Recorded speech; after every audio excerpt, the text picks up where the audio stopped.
And welcome to part two. This is Cumorah, or as a lot of people call it, the Hill Cumorah. This is a location that's still there. It's in Palmyra, New York. There's as they say, a hill of considerable size. And during the interviews that the angel Moroni has with Joseph Smith, apparently a vision is open to Joseph's mind, so he kind of knows where to go. And so, as draft 2 says it, he goes back to his father. His father says, "It is of God. Why don't you go do what the angel told you to do?"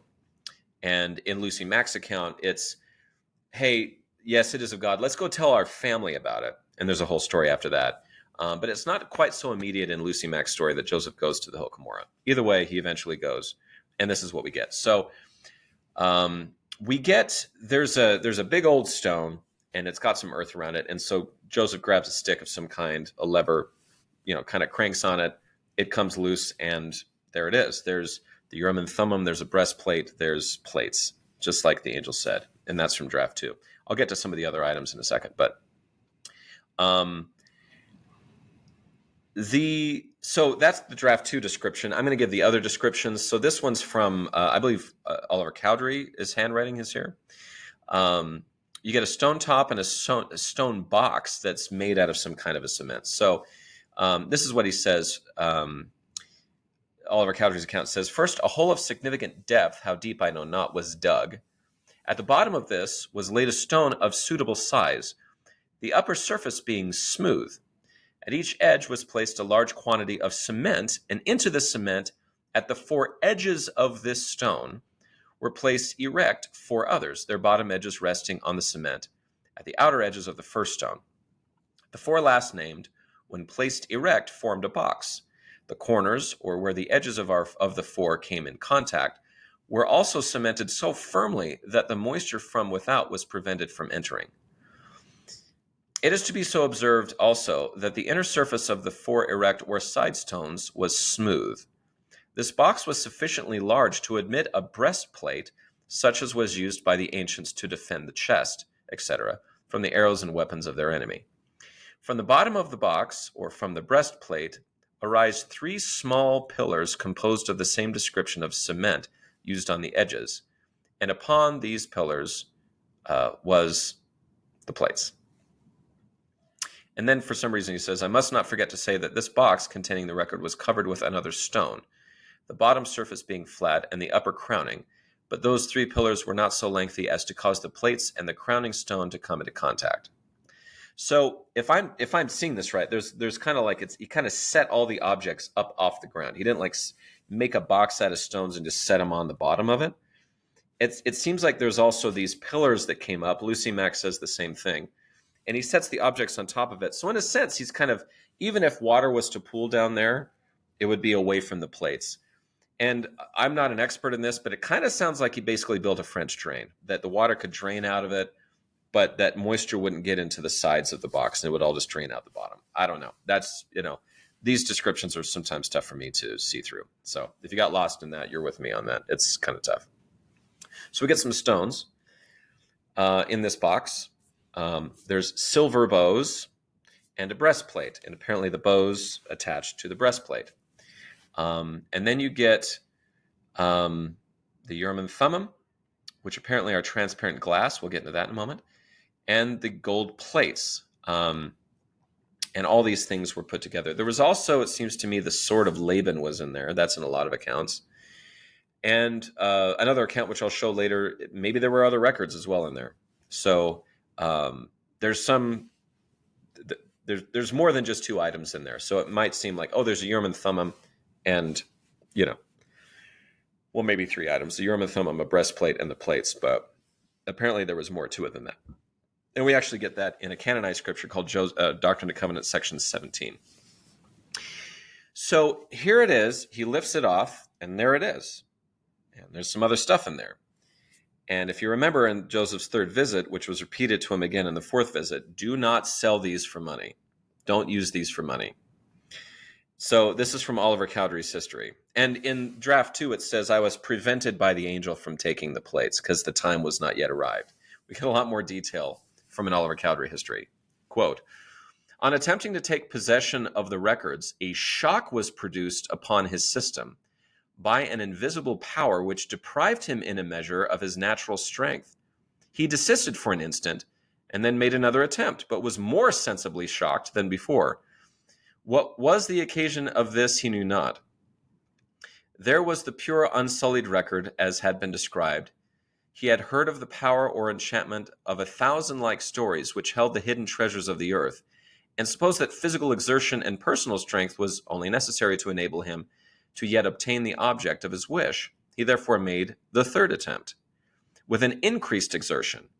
When his strength failed him more than at either of the former times, and without premeditation, he exclaimed, "Why cannot I obtain this book?"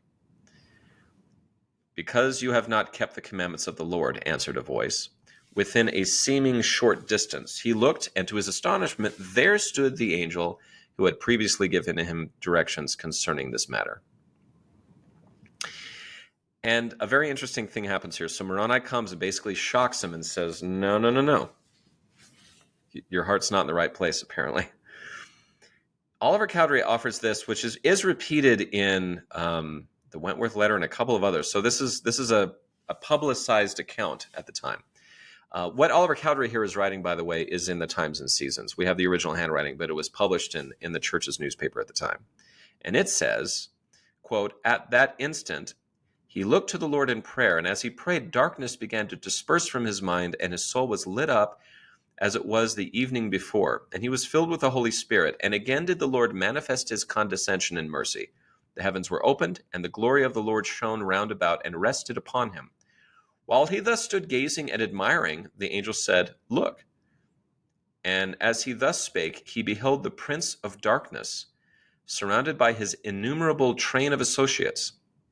All this passed before him, and the heavenly messenger said, 'All this is shown, the good and the evil, the holy and impure, the glory of God and the power of darkness, that you may know hereafter the two powers and never be influenced or overcome by that wicked one.'" So Orson Pratt, the interesting account of remarkable visions, which was a tract in Europe, in England especially, quotes that word for word, just copies and pastes it. So an interesting account. So apparently there's a vision opened up to Joseph Smith about the amount of evil that's out there. I guess that's going to come after him. So that's the episode of the first time that Joseph goes to the hill Cumorah. And then we get, of course, another one from the Lucy Mack Smith history, which is also in the Joseph Smith Papers Project on the website only, by the way. She says this, quote, "After some further conversation, Joseph was then permitted to open and raise the stone again, and there he beheld the plates the same as before. He reached forth his hand to take them, but was hurled back, thrown, the angel gone to the ground. When he recovered, he went as the angel was gone, and he rose and went to the house. We were much disturbed by this, as it showed to us more striking than anything, which had previously come to our understanding, the insinuations and power of the adversary. And we doubled our diligence in prayer before God that Joseph might be more fully instructed and preserved from all the wiles and machinations of the power of him who lieth in wait to deceive." So apparently it goes back to his family, which I think is interesting. We start getting into yearly visits, and there is in draft 2 in the Joseph Smith history, basically the angel Moroni says, "I want you to come back here every year for 4 years, and we're going to do some training. We're going to do some, I don't know if he's teaching about it. There's no instance of what he's done, but maybe it's how do you translate, how to use the Urim and Thummim, how do you not grab plates out of a box and get shocked and things like that. Who knows? And so Lucy Mack Smith's history says this: "From this time forth, Joseph continued to receive instructions from time to time, and every evening we gathered our children together and gave our time up to the discussion of those things which he imparted unto us. I think that we presented the most peculiar aspect of any family that ever lived upon the earth, all seated round in a circle, father, mother, sons, and daughters, listening in breathless anxiety to the religious teachings of a boy, she says 19, scratches it out, 16 years of age, who had never read the Bible through by course in his life. For Joseph was less inclined to the study of books than any child we had, but much more given to reflection and deep study. We were convinced that God was about to bring to light something that we might stay our minds upon, something that we could get a more definite idea of than anything which had been taught us heretofore, and we rejoiced in it with exceedingly great joy. And the sweetest union and happiness pervaded our house. No jar nor discord disturbed our peace, and tranquility reigned in our midst. I think it's just really beautiful. Sorry. That's a lot to ask of a 16-year-old kid, and that's a lot to ask of a family to believe that. And again, I have a full understanding of people who may not want to believe this or think this is silly. And so take that into account, which I think is a very logical response. And listen to this mother describe how her family responded to it. It's just really remarkable. You can say that about any number of things, but that's an enormous amount of love of a family to their brother and to their son. She goes on to describe what Joseph would talk about. In course of our evening conversations, Joseph would give us some of the most amusing recitals which could be imagined. He would describe the ancient inhabitants of this continent, their dress, their manner of traveling, the animals which they rode, the cities that were built by them, the structure of their buildings, with every particular of their mode of warfare, their religious worship, as particularly as though he had spent his life with them. It will be recollected by the reader that all that I mentioned and much more took place within the compass of one short year.